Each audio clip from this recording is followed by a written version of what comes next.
ആ ഒരു സോങ് ആ പടത്തിൽ ഒരു വൈറാലിറ്റി, അത് ഏത് സോങ് എന്താ ബാക്ക്ഗ്രൗണ്ട് സ്കോർ അവർക്ക് അറിയില്ല. അപ്പോൾ അത് so we had to release it. അപ്പൊ റിലീസ് ചെയ്യുമ്പോൾ വെറുതെ വിട്ടാൽ അത് അങ്ങനെ ഒരു ഫൺ ഇല്ലല്ലോ.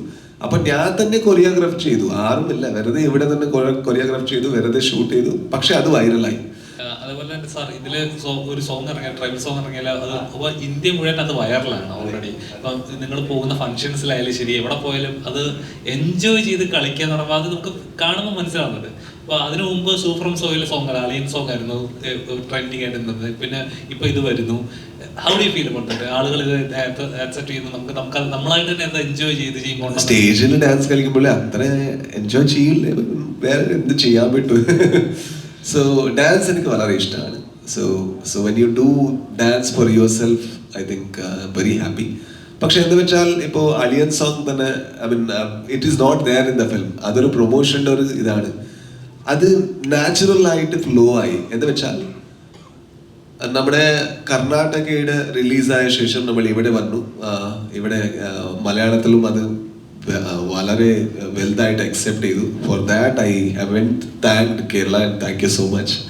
സോ അപ്പോൾ ആ ഒരു സോങ് ആ പടത്തിൽ ഒരു വൈറാലിറ്റി, അത് ഏത് സോങ് എന്താ ബാക്ക്ഗ്രൗണ്ട് സ്കോർ അവർക്ക് അറിയില്ല. അപ്പോൾ അത് so we had to release it. അപ്പൊ റിലീസ് ചെയ്യുമ്പോൾ വെറുതെ വിട്ടാൽ അത് അങ്ങനെ ഒരു ഫൺ ഇല്ലല്ലോ. അപ്പൊ ഞാൻ തന്നെ കൊറിയോഗ്രാഫ് ചെയ്തു, ആരുമില്ല, വെറുതെ ഇവിടെ തന്നെ കൊറിയോഗ്രാഫ് ചെയ്തു, വെറുതെ ഷൂട്ട് ചെയ്തു, പക്ഷെ അത് വൈറലായി.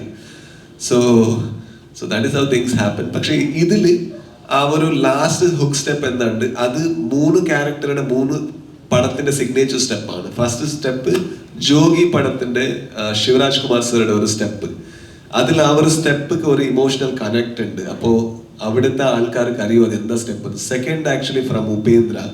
സോ ആ സോങ്ങിന്റെ പേര് MTV സുബ്ബലക്ഷ്മിയെ. So very old, it's everything is a lie is the meaning of the song. So when Upendra does the step, everybody knows what to expect. A last portion ഇവിടെയും കുറെ ആൾക്കാർക്ക് അറിയും. അത് ഗരുഡ ഗമനയുടെ ഒരു ടൈഗർ ഡാൻസിന്റെ ഒരു പോർഷനാണ്. സോ ദാറ്റ് ഡയറക്ടർ അങ്ങനെ ഒരു ഇത് ചെയ്തിട്ട് അത് വൈറലാക്കി. Fortunately it worked. Yeah, sir ഇവരുടെ രണ്ടുപേരുടെ ഫാനാന്ന് പറഞ്ഞു, അല്ലെങ്കിൽ അവരുടെ വർക്ക് അഡ്മയർ ചെയ്യുന്ന ഒരാളാണ്. അപ്പം ഒരുമിച്ച് വർക്ക് ചെയ്യുമ്പോൾ ഉണ്ടായ ഒരു ഫാൻ മൊമെന്റ് ഉണ്ടാവുമല്ലോ, അല്ലെങ്കിൽ ഇന്നൊരു സീൻ കാണുമ്പോൾ അല്ല അവരുടെ ചെയ്തൊരു സീൻ കാണുമ്പോൾ ഉണ്ടായ ഒരു ഫാൻ മൊമെന്റ് എന്തായിരിക്കും അവരുടെ? ഫസ്റ്റ് ഒരു ഇമോഷണൽ സീനിൽ അവർ എനിക്ക് ഒരു ഡയലോഗ് പോർഷൻ മോണോലോഗ് വരും ശിവരാജ് കുമാർ സാറുടെ. അപ്പോൾ ഞാൻ എൻ്റെ ബാക്ക് ഷോട്ടാണ്, അവരുടെയും ബാക്ക് ഷോട്ട്. പക്ഷെ ആ വോയിസ് കേൾക്കുമ്പോൾ എനിക്ക് തോന്നി, ഓ മോസ്റ്റ്ലി ഐ മീൻ തിയേറ്റർ. എൻ്റെ ചെറുപ്പകാലത്തിലും അത് തന്നെ അല്ലേ എൻ്റെ മെമ്മറിയിൽ. ആ വോയിസ് കേൾക്കുമ്പോൾ ഞാൻ എപ്പോഴും തിയേറ്ററിൽ. So that I realised, okay I am so fortunate. ഇപ്പോൾ ആളുടെ കൂടെ നിന്നിട്ട്, so I am acting and he's telling the dialogue and he's telling it to me the character. അത് വളരെ ഹാപ്പി മൂമെൻ്റ് ആണ്. പിന്നെ ഉപേന്ദ്ര സർ അവരുടെ അടുത്ത് ഞാൻ ഈ കംപ്ലീറ്റ് ഷൂട്ടിംഗ് ഇന്റർവ്യൂ സെഷൻ ആയിട്ട് ഞാൻ മാറ്റി. എവിടെയും എപ്പോഴും അവരുടെ അടുത്ത് ഇതെന്തിനാ ഇങ്ങനെ ചെയ്തു, ഈ ഐഡിയാസ് എങ്ങനെ വന്നു, ഇതാണ് എൻ്റെ ചോദ്യങ്ങൾ. എന്താ വെച്ചാൽ എൻ്റെ ചെറുപ്പകാലത്തിൽ അവരുടെ സിനിമയുടെ പോസ്റ്റേഴ്സ് ഞാൻ ഹാഫ് ആൻ അവർ കാണാറുണ്ട്. ഇതിങ്ങനെ ചെയ്തു പോസ്റ്റേഴ്സ്, ഇതെന്താ മീനിങ് എന്താണ്.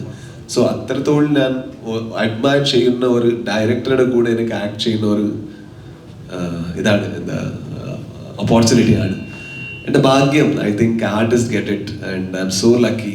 ഇത്ര Mammootty sir, Shivaraj Kumar sir, Upendra sir. So I'm glad, I'm lucky.